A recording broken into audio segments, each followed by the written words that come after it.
I know you are out there. You're listening. You're afraid. You're afraid of us. You're afraid of change. I can't see the future. I'm not here to tell you how this is going to end. I'm here to tell you how this is going to begin. I'm going to start this broadcast, and when I do, I'm going to show these people what you don't want them to see. A world without controls and boundaries. A world where anything is possible. Donald Trump has had a disastrous few weeks. If you look at the polls, he needs a miracle. In the American political lexicon, there's such a thing as the October surprise. The stuff that you're sitting on, is an October surprise in there? Do you even know what you're sitting on? WikiLeaks never sits on material. Whistleblowers go to significant efforts to get us material, and often very significant risks. As a 27-year-old works for the DNC, who was shot in the back, murdered just 2 weeks ago for unknown reasons as he was walking down the street in Washington. So that was just a robbery, I believe, wasn't it? No. The 27-year-old that Julian Assange was referring to is DNC staffer Seth Rich. Rich grew up in a small town in Omaha, Nebraska, where he would go on to attend Creighton University. He would graduate with a degree in history and political science, where he would go on to work for the DNC. For the 2 years preceding his death, Rich worked on an application to help voters find polling stations. At the time of his death, Rich was working as the director for voter data expansion for the Democratic National Committee. Let's take a look at the circumstances surrounding the death of Seth Rich. A popular D.C. neighborhood is reeling after its first murder of the year, and the victim is a 27-year-old who worked for the Democratic National Committee. Our Scott Taylor joins us from the Bloomingdale neighborhood where this all happened. Scott? Seth Rich lives just a couple blocks up the road. He was walking here in his home, his neighborhood, when police found him right there in the intersection on the ground, and police say he was shot twice in the back. The attack happened here early Sunday morning in the 5th District at the intersection of West Street and Flagler. 27-year-old Seth Rich, seen here in his LinkedIn profile picture, murdered as he walked in a neighborhood he called home in Northwest D.C. Seth worked here at the headquarters of the DNC. He was the director of voter expansion since 2014. DNC Chair Debbie Wasserman Schultz tells me our hearts are broken. Seth was a dedicated, selfless public servant. This is the first murder in this neighborhood this year. Stephen Matthews, whose family has lived here for the past 60 years, tells me he can't remember the last time he heard gunshots. I heard 2 gunshots the other night. You know, I knew it was gunshots, but was it like bam bam? Or? Yeah, it was in quick succession. Police just confirming 2 armed robberies occurred in the last few weeks in this same neighborhood. One of those robberies involved a gun, and now maybe a third that quickly turned violent in what most think is a quiet and safe neighborhood. So somebody getting murdered here is just really strange. Yeah, it kind of throws you back, makes you think a little bit, you know, makes you kind of watch over your shoulders, especially early in the morning. I just ran into police who were going door to door handing this out, a $25,000 reward, a flyer, all the information, trying to solve this. Remember, they don't have a lot to go on because this happened at 4 in the morning. Not a lot of people out in this neighborhood at that time. If you know anything, please call the D.C. police. Live in Northwest D.C., I'm Scott Taylor. Not to let a tragedy go to waste, the political establishment was quick to politicize the death of Seth Rich and use it to call for further gun control. To Orlando, to Dallas, and so many other places. These tragedies tear at our soul. And so do the incidents that don't even dominate the headlines.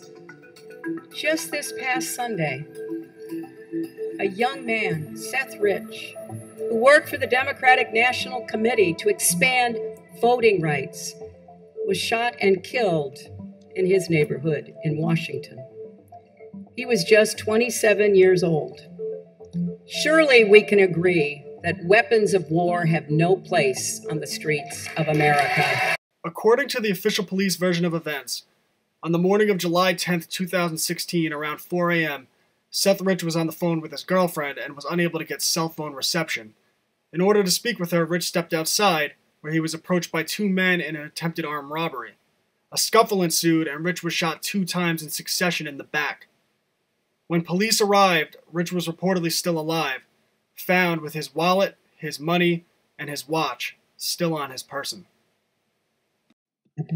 If it was a robbery, it wasn't successful because the police have all his belongings, cell phone, the wallet, credit cards, money. So nothing was taken. Nothing was taken from him. So if that's what they were trying to do, they got scared and they ran off. And he was a caring person, that he wanted to make a difference.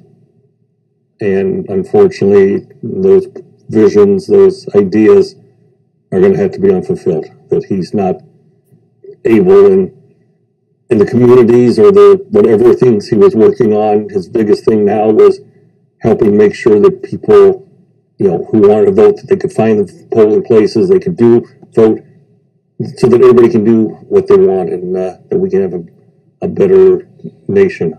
He also would tell you, make the most of every moment, because you never know when the next moment isn't going to exist. And laugh. I think that hits so many of the points about what Seth, how we want to live. And it's like, make a difference, do good things, treat people fairly. And try to make the world better. I think that's what Seth's goal was, make a difference. The official version of events surrounding the murder of DNC staffer Seth Rich are certainly plausible. People die in armed robberies all the time, and it's possible that after shooting Rich twice, the robber or robbers simply got spooked and left without taking Rich's wallet, money, and his watch. However, this case took a very unexpected turn in August of 2016 when WikiLeaks founder and CEO Julian Assange went on Dutch television and brought up the death of DNC staffer Seth Rich. Trump has had a disastrous few weeks. If you look at the polls, he needs a miracle. In the American political lexicon, there's such a thing as the October surprise. The stuff that you're sitting on, is an October surprise in there? Do you even know what you're sitting on? WikiLeaks never sits on material. Whistleblowers go to significant efforts to get us material, and often very significant risks. As a 27-year-old works for the DNC, who was shot in the back, murdered just 2 weeks ago for unknown reasons as he was walking down the street in Washington. So that was just a robbery, I believe, wasn't it? No, there's no finding. So what are you suggesting? What are you suggesting? I'm suggesting that our sources take risks, and they become concerned to see things occurring like that. But was he one of your sources then? I mean, we don't comment on who our sources are. Why make the suggestion about a young guy being shot in the streets of Washington? Because we have to understand how high the stakes are in the United States, and that our sources are, our sources face serious risks. That's why they come to us, so we can protect their anonymity. But it's quite something to suggest a murder. That's basically what you're doing. Well, others have suggested that. We are investigating to understand what happened in that situation with Seth Rich. I think it is a concerning situation. There's not a conclusion yet. We wouldn't be willing to state a conclusion, but we are concerned about it. And more importantly, a variety of WikiLeaks sources are concerned when that kind of thing happens. On August 9th, 2016, just one day after WikiLeaks founder and CEO Julian Assange went on Dutch television and implied that Seth Rich had been murdered due to his connections to WikiLeaks, WikiLeaks announced via tweet that it had decided to issue a $20,000 reward for information leading to conviction for the murder of DNC staffer Seth Rich. As you can imagine, speculation ran rampant after WikiLeaks founder and CEO Julian Assange went on Dutch television and implied that Seth Rich had been murdered due to his connections to WikiLeaks. Just 12 days after his murder, WikiLeaks released the DNC leaks, which included 19,000 emails and over 8,000 internal memos and documents from the Democratic National Committee. On July 8th, in Washington, D.C., a 27-year-old by the name of Seth Rich was shot in the back and murdered. Right. He was a DNC staffer. Right. At first, it looked like a robbery. Except they didn't take his wallet or his watch. They took nothing. Or his phone. They took nothing from Seth Rich, the 27-year-old who died there. Yesterday, WikiLeaks, of all things, offers a $20,000 reward for any information leading to the capture of the person who murdered Seth Rich, the DNC staffer.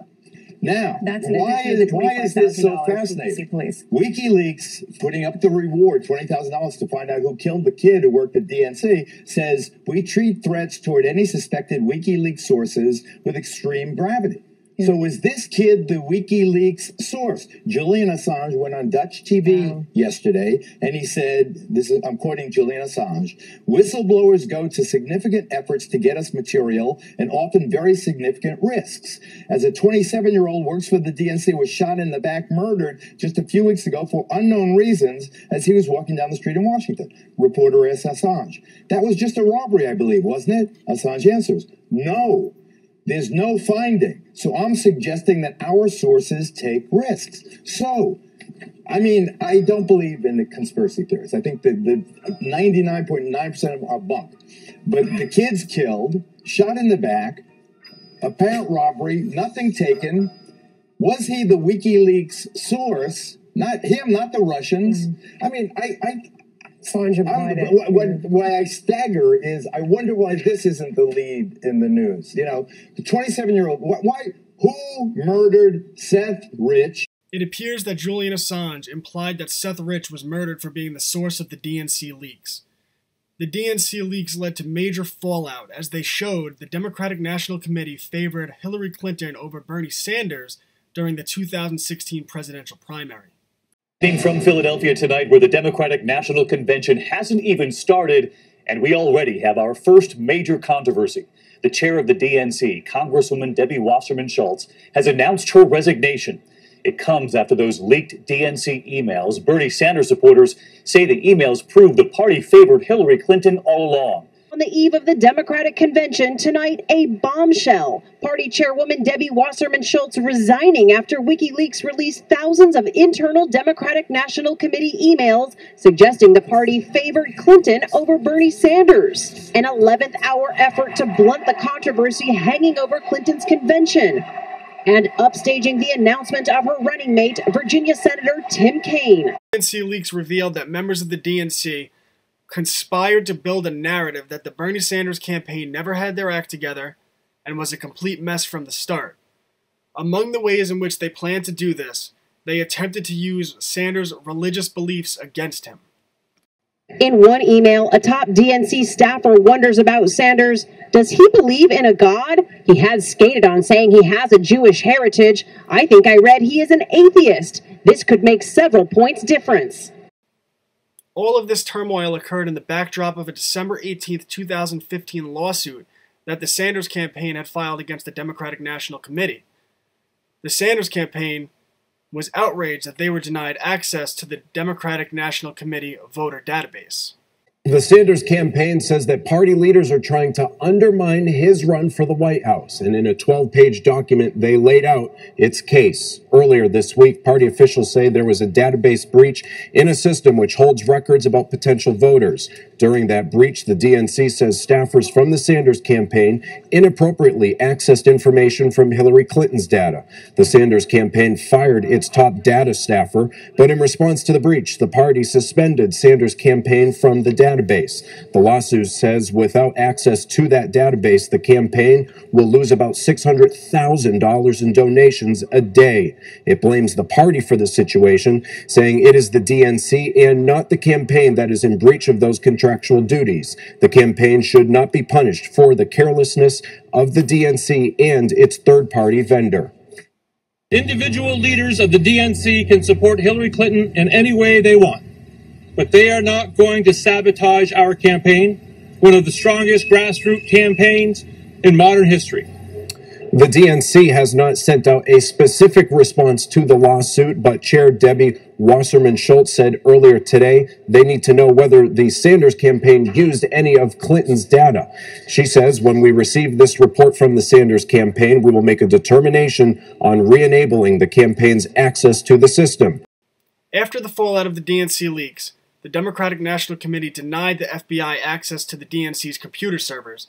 Instead, they chose to allow private firm CrowdStrike to investigate the source of the leaks. A former executive assistant director of the FBI, and as such, a man who oversaw investigations into computer breaches. These days, however, and importantly, he is the chief security officer at CrowdStrike. CrowdStrike is the firm, Sean, correct me if I'm wrong, approached by the FBI, by the government, as a vendor, either once this attack was discovered or in a preventative manner. Either way, tell us what you know about this attack. Yeah, Brian, we actually were called by the DNC through their counsel when they saw that there were some irregularities. They were concerned about potential breach within their environment. We came in, did our typical incident response. We deployed certain pieces of technology that we use to try to get some visibility into the extent, the depth, and breadth of this particular breach. In the course of this, working very closely with the IT staff of the DNC, we were able to identify with a very high degree of confidence, a group that we have attributed back to the Russian government targeting that DNC network. As you can see, CrowdStrike, not the FBI, was quick to announce that Russian hackers were the source of the DNC leaks. Seth Rich had nothing to do with it. But who is CrowdStrike? Let's take a look at their website and find out more. Really three aspects got us very enthusiastic about the company. The first is a shared kindred spirit with Google in terms of our mission and what we care about and what we see at CrowdStrike.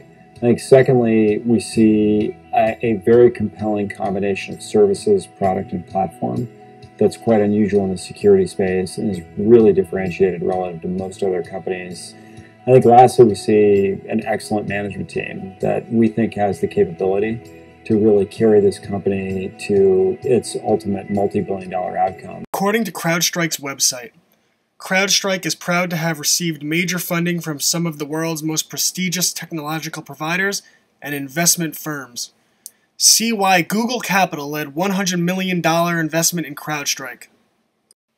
As you can see, CrowdStrike is a company with billion-dollar ambitions who received a $100 million investment from Google. And as it turns out, Google and Google CEO Eric Schmidt had already invested in the Clinton campaign. An October 2014 email sent from Robbie Mook to Cheryl Mills, obtained via WikiLeaks, includes an attachment written by Teddy Goff, a former Obama campaign digital director employed by the Clinton campaign, appears to discuss working relationships with Google, Facebook, Apple, and other technology companies. Goff further states that the Clinton campaign has begun having discreet conversations with some of these companies. This memo seems to have been drafted sometime in October 2014, at least 6 months prior to Clinton announcing her run for the presidency. The memo also includes some of Goff's suggested starting points for the digital campaign to undertake, which are listed as raising lots of money, creating and distributing excellent content for both supportive and persuadable audiences on social and paid media and in videos, recruiting, engaging, and organizing volunteers and prospective volunteers. Throughout the memo, Goff repeatedly refers to Eric Schmidt's group as at one point, I have been kept apprised of the work being done by Eric Schmidt's group and other working directly and indirectly with your team. On the whole, I am comfortable with where we stand and confident in our roadmap to launch day and beyond. In review, the Democratic National Committee denied the FBI access to their computer servers following the DNC leaks. They instead chose to hire CrowdStrike, a company with billion-dollar ambitions who had received a $100 million investment from Google. Memos released by WikiLeaks from 2015, before Hillary Clinton even announced her presidential bid, revealed that Google and Google CEO Eric Schmidt were helping Hillary Clinton in her bid for the White House. To further complicate issues, in early 2017, WikiLeaks would release Vault 7, which provided insight into the CIA and the deep state's ability to perform hacks and hide their fingerprints, even leaving the fingerprints of other countries. The CIA possesses a tool, apparently, for disguising the source of its hacks. Where are you? That's according to the latest release of classified documents from WikiLeaks. It's called Marble. Artist Polly Boykin now joins us live from London to tell us more about this. I'm back here. Hi, Polly. Right, this is big news that's come in today. It can seem a little bit complicated to the uninitiated. Take us through it. Yeah, that's true. When WikiLeaks publishes documents, a lot of them are punctuated by computer speak. But actually, the purpose of this Marble tool that the CIA has in its arsenal is very simple. It is to hide the evidence trail of a CIA hack. So it disguises CIA malware from visual inspection by forensic investigators and by antivirus companies. And it doesn't just hide the CIA's digital fingerprints. It can actually replace them with other developers' digital fingerprints as well. So it can point the finger at somebody else entirely. And it's highly sophisticated in terms of language tools. It can make a hack look like it was carried out by somebody whose first language is Chinese, Russian, Korean, Arabic, and Farsi, from which you might infer that China, Russia, North Korea, and Iran are of particular interest to CIA hackers. It is certainly plausible that the official government narrative is true, that Russian hackers were the source of the DNC leaks, and that Seth Rich was murdered in an armed robbery. However, we would get another unexpected twist from a very unexpected leak to WikiLeaks.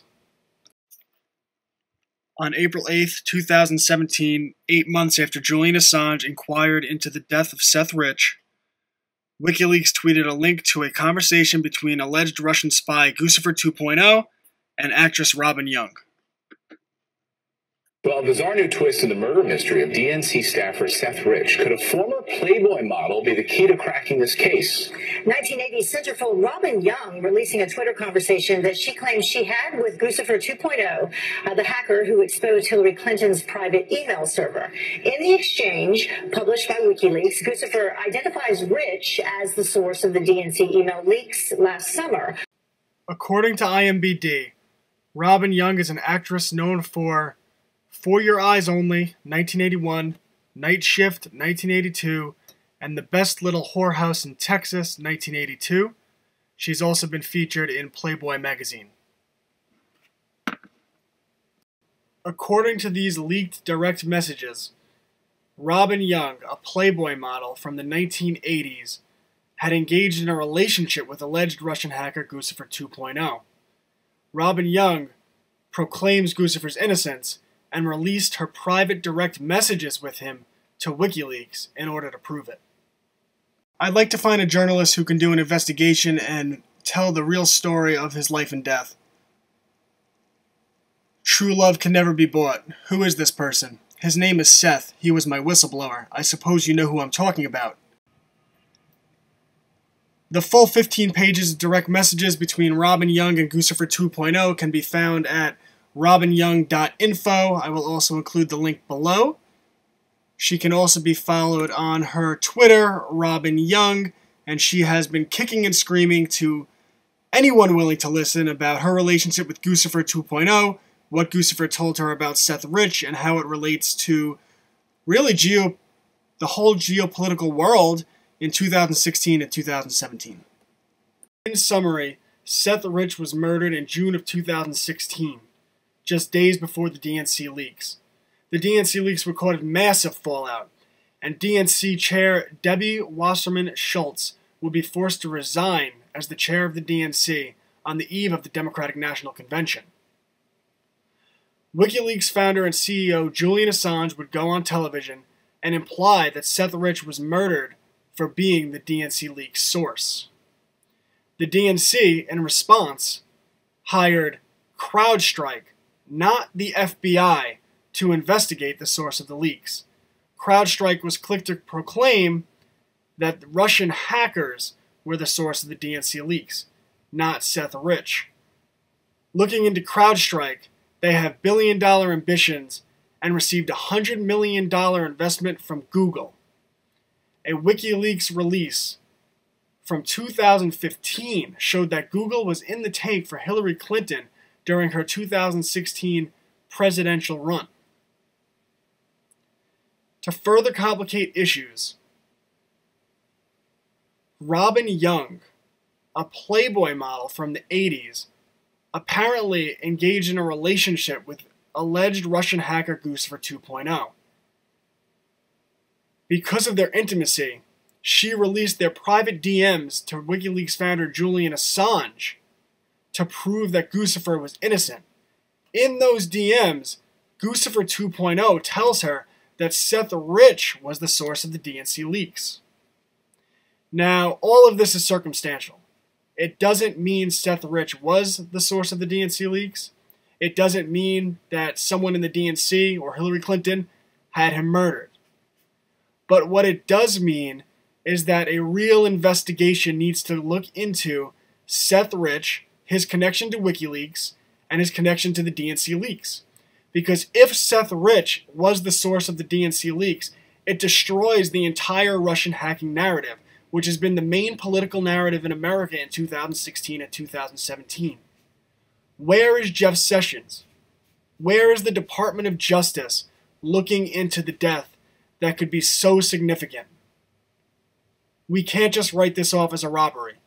It has to be investigated, and it's up to you to make sure that Seth Rich does not die in vain, that people continue to look into his death and find out, was he in fact the source of the DNC leaks?